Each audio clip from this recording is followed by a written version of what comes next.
I know it's totally against commodity, Kate, but I see Portugal not getting out of this. There does have to be, obviously, some surprises. And surprise, not that much of a surprise because we knew he was coming. Mark Ogden is with us. Mark, before we get started and before we even tell you what was said about the whole Cristiano Ronaldo thing on ESPN FC last night, Luis Miguel Echegaray, meet Mark Ogden. I think this is the first time you guys have met one another. Yeah, this is the first time we're meeting, Mark. Thank you. I'm so happy. Listen, I was telling Kay that part of the reason we're doing this show is because every person on ESPN that doesn't follow us on Twitter, like I'm going to just yell at them. So, Mark, as a loud Peruvian, I'm yelling at you, telling you that you better follow. I'm a big fan of you, Mark. Thanks so much for being here. Yeah, I found out I love your Twitter, so I'll rectify that, don't worry. A loud Peruvian with an accent more British than both of us, Mark. We'll get to that as part of what goes on. Anyway, Mark, before we get into everything that we've just seen from Cristiano Ronaldo, what it means for Portugal going forward, let's hear how the guys reacted on ESPN FC last night to the news. The evidence now is in front of him, not because he's not out there playing, but because he's not out there playing and the team is winning without him. And so therefore, that's the real dagger. That's the one that truly hurts. Right. The fact that the team looks better without him on the field. And that in itself is going to create this feeling of, well, now I have to speak out because I know my time is coming to an end. And this has nothing to do with the love for the club. This has everything to do with the love for Cristiano Ronaldo and him taking care of himself. We just talked about the idea of players protecting themselves. This is exactly what he's doing. I'm going to get my side of the story out there because I don't want anybody to control it for me. I'm going to control it and I'm going to say what I need to say because I'm Cristiano Ronaldo and I deserve that much.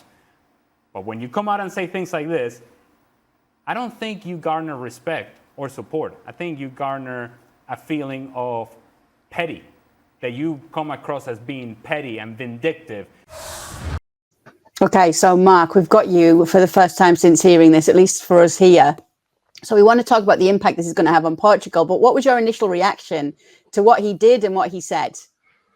You know something? I wasn't massively surprised because it is all about Ronaldo and his ego. I think Ale was 100% right. This isn't for the love of Man United and Ronaldo worrying about how things are going at Old Trafford. It's purely about Cristiano Ronaldo. Now, you know, this season, if you think about Ronaldo's contribution this season, it's all been about what he's done off the pitch. On the pitch, he's done nothing.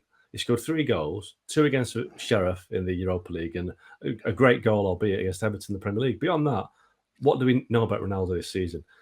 He turned up late for the pre-season training, didn't go on tour.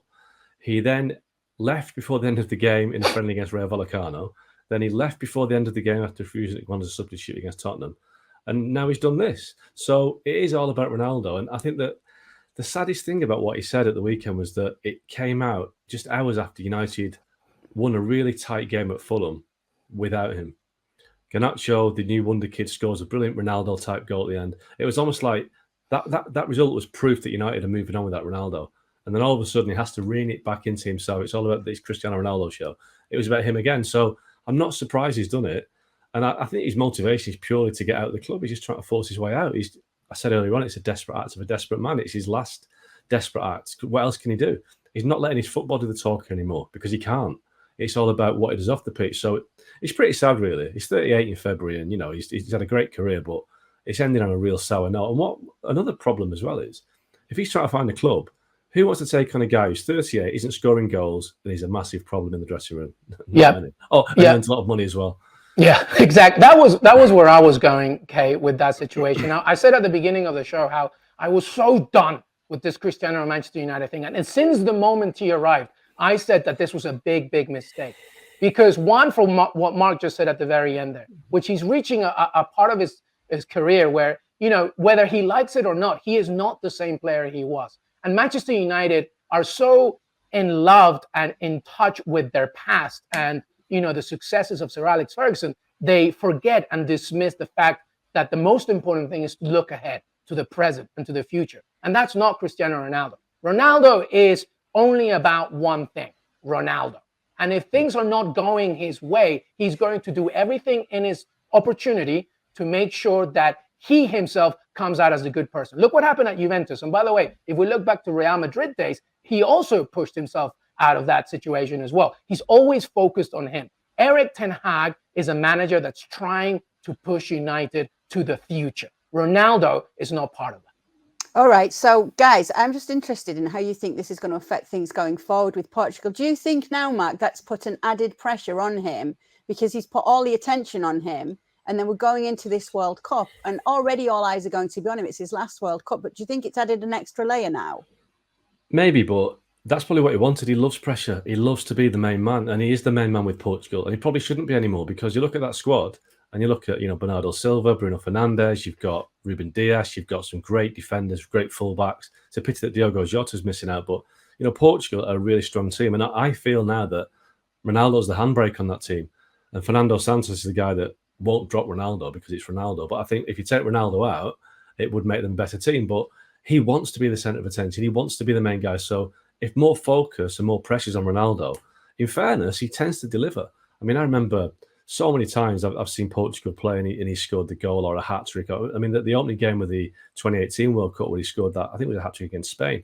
He delivers when you don't expect him to. But I think now he's making it all about himself, but he's no longer able to make it about himself on the pitch. He isn't that guy anymore. He's not the guy that we all know from 5-10 years ago. He's a guy that's coming to the end of his career, and it's sad the way he's letting it spin out.